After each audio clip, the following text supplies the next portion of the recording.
Hello there, it's Vanessa Warwick here of Property Tribes, welcoming you to another investor interview. And today I'm talking to Lisa Orme, who is a property investor and also a mortgage broker. So welcome, Lisa. Hi, Vanessa. Nice to see you. Tell me, what inspired you to get involved in property initially? Like a lot of property investors that seem to come across, it was that book Rich Dad Poor Dad that got us started. It was a lady that I used to work with who was actually trying to get us into Amway. She was a big Amway distributor and was trying to get us into Amway. And Robert Kiyosaki heavily promotes network marketing as a way to build a small business. So the Rich Dad Poor Dad book was given to a lot of people in Amway as a way to promote network marketing. Had the complete opposite effect on us because we just spotted property in there, and I've actually reread it and there's not much about property in there, but something obviously grabbed us, and that was it. We were on holiday at the time in Australia, spent the rest of our holiday planning the rest of our future really. Decided that property was going to be it, left Amway, so that didn't work out so well for them, and that was 10 years ago. Wow, so. Fantastic. And have you had a particular strategy as you've gone along, or have you kind of diversified? What's been your personal approach? Oh, I think there's probably always been an underlying fundamental strategy, which was to build a decent sized property portfolio that we could live off in some way in our retirement, and hopefully that was going to be before 75, which is what the government's aiming for us all to work for. Yeah. But our strategy, both with the portfolio and everything else that we've done, has just changed so many times over the 10 years. And I think it's just had to really, things like the credit crunch, the rising market. When we got started, there wasn't this big boom in property. So when that come along, it accelerated growth for us and a lot of people. And then the credit crunch comes along and you have to change strategy again. Also, just different people that you meet, different business opportunities that you come across. So I think we've got this underlying portfolio that is like the bedrock, and then there's everything else above it that we're just constantly churning and doing different things. And at the moment we've got the mortgage brokerage and I'm really enjoying that, so we'll see where that leads us.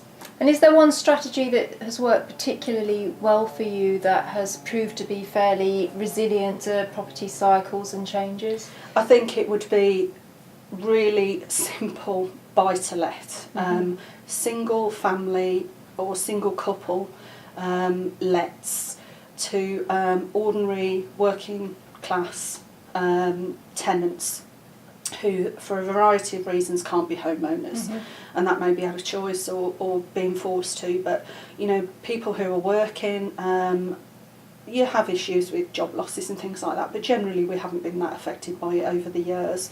But sticking to good quality 2 and 3 bedroom semis or end terraces in working class areas, let to families and couples, without a doubt make up 90% of our portfolio, are the least amount of effort, and you can see provide us with overall the best rental income, overall the lowest maintenance and repairs and management, and overall the best growth. And you can have all of these other little strategies come into play, like LHA tenants, HMOs, sale and rent backs, lease options, tenant buyers, been there, seen it, done it all, but every time keep coming back to fundamental buy-to-let for the long term. Yeah. And for me, I don't want to take on all of these strategies that are going to take up even more time than I have to devote to property anyway. The whole point to property for us was a passive income, and passive means not working, and property is far from that. The one thing that I've learnt over the years is that property is far from a passive income. Have you just sort of focused in an area that you know really well, or have you moved a little further afield? All of our properties are within half an hour of here, where we live. And we're in Coventry at the moment, aren't we? Yeah, we're quite lucky. We're right in the middle of the country. We're right in the heart of the motorway network. We've got various, large towns and employers in the area, so we're very lucky. We don't get the, big growth and peaks and things that the southeast have, but we don't get sort of the yields and low prices that people get in the north. But I quite like that, where lots of averages in the Midlands, and I think, you know, if you can work off averages and still achieve what you want to, then that's pretty good for me. But we just stay with properties that are within half an hour of here. And they are dotted around. We've got everything from Atherstone, Warwick, Stratford, Leamington, Coventry, South Birmingham, Solihull, Nuneaton, Bedworth, Coventry, all over, but all within half an hour of here. And it's all about being able to use similar management companies, similar tradespeople.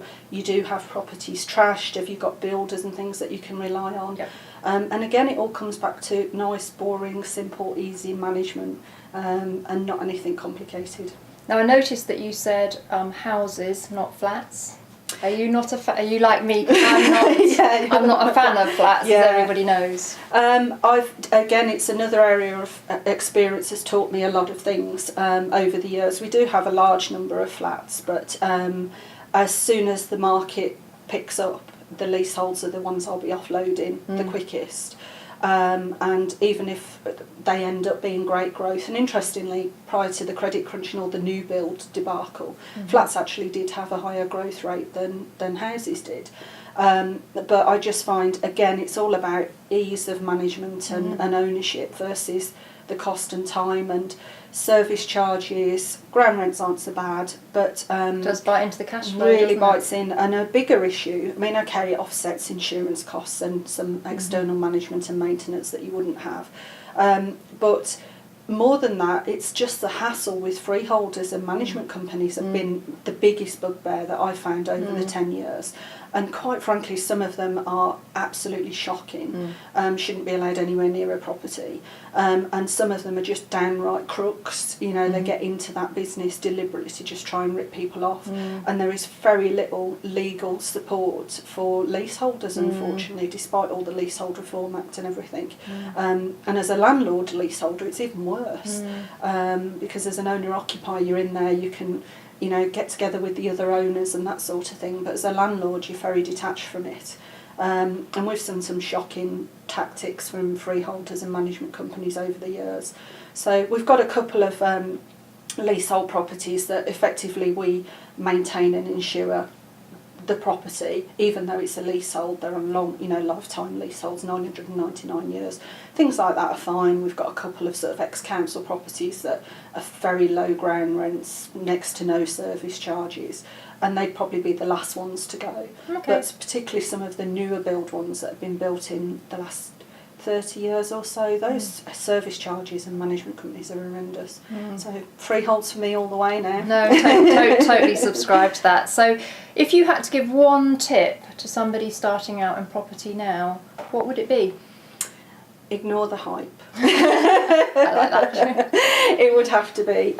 There's keep your feet on the ground. There is no get rich quick, is there? Exactly, and all of the hype that can come from anything from no money down, which I know will come on, to HMOs, to leaseholds, to rent backs, to guaranteed tenant buyers, rent, guaranteed rent, deferred consideration. Yeah, all of these sort of things, and they're all brilliant strategies, and we've used them all. They have their place. But they're so few and far between. I wouldn't, like I was saying earlier, you've got your bedrock portfolio. Low risk. I think that should be very simple. And then build your basic portfolio and then go off and try some of these strategies. And instead of doing it all beforehand. So just keep your basic portfolio and then try the others once you've got that. No, totally agree. So as we finish, Lisa, are you feeling optimistic about the future of property in the UK? Incredibly so. I think it's a brilliant time to be a landlord, either building a portfolio or with an existing portfolio. I think rents are going to rocket over the next few years. And I think then what will happen is the market will turn, and we'll be looking at the point where tenants start saying, I'd be better off buying. Everybody will have forgotten the credit crunch, probably 5 years or so from now, and then the whole housing market is going to go off on one again. Brilliant. And in the meantime, I'm sure you agree with me, cash flow is king. Absolutely. As always. Definitely. Well, we're going to talk to Lisa in another video about her mortgage brokerage, and particularly the thorny topic of no money down. But for now, that's Lisa with her property investor hat on. Thank you very much, Lisa. Thanks, Lovely Vanessa. talking to You you. too. Thank you.